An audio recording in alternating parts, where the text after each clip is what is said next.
I know what it is to get angry, and I know the pleasure of being praised.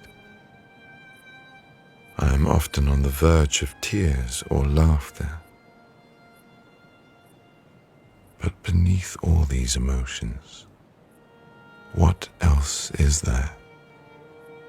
How can I touch it? If there isn't anything, why would I be so certain that there is?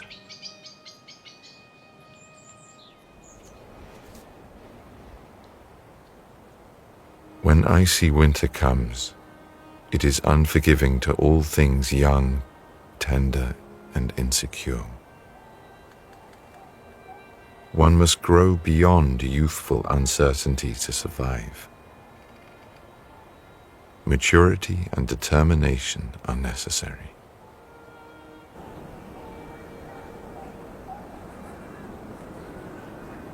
Seeing the courageous, solid way that trees prepare for winter helps me appreciate the lessons I've learned.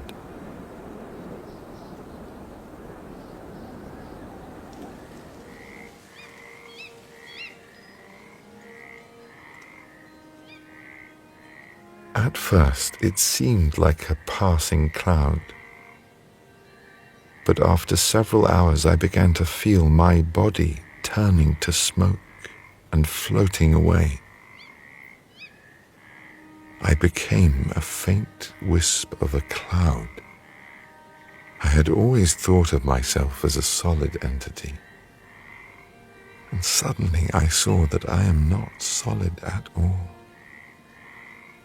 I saw that the entity I had taken to be me was really a fabrication. My true nature, I realized, was much more real, both uglier and more beautiful than I could ever have imagined.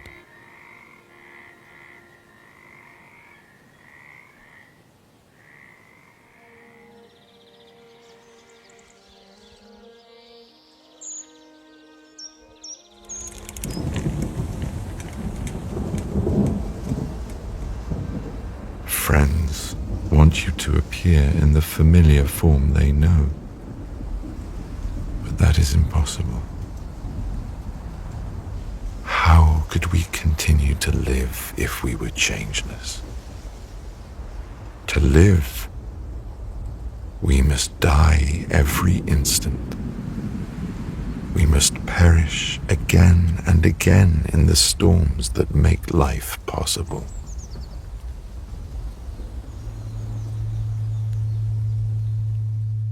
I became a battlefield, and I couldn't know until the storm was over if I would survive. Not in the sense of my physical life, but in the deeper sense of my core self.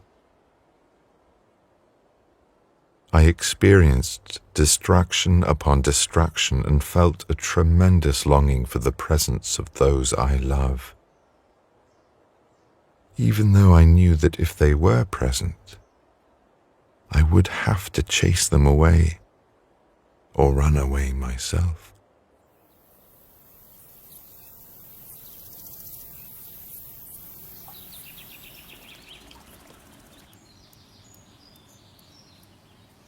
When the storm finally passed, layers of inner mortar lay crumbled.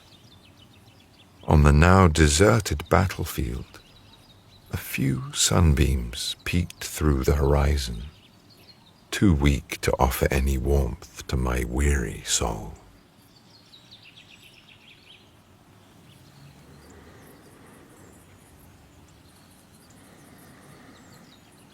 I was full of wounds, yet experienced an almost thrilling sense of aloneness. No one would recognize me in my new manifestation.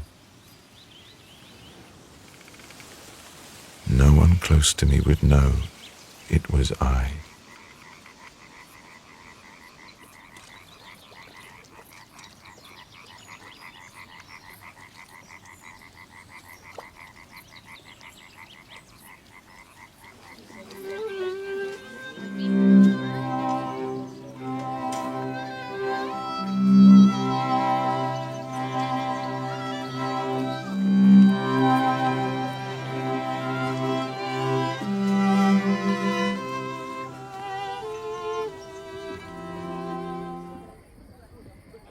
mountains and rivers, earth and sun, all lie within the heart of consciousness. When that realization arises, time and space dissolve. Cause and effect, birth and death, all vanish. Though I dwell 100,000 light years from a star, I can cross that distance in a flash.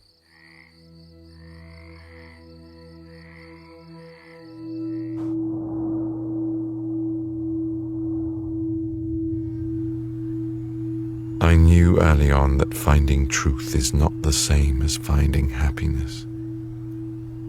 You aspire to see the truth, but once you have seen it, you cannot avoid suffering. Otherwise, you have seen nothing at all.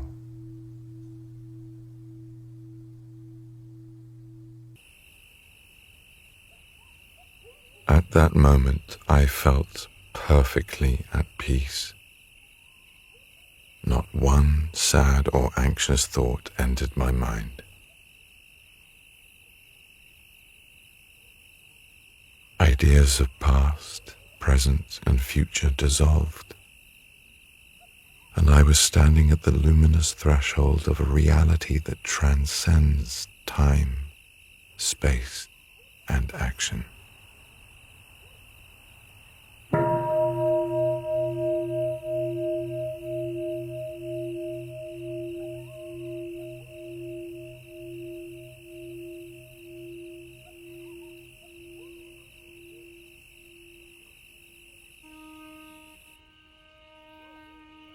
I arose and sat in meditation the rest of the night.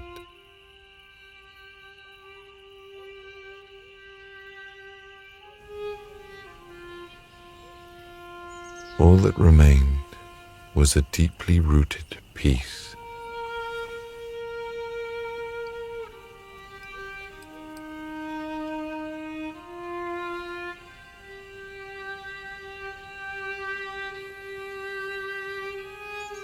I sat like a mountain, and I smiled.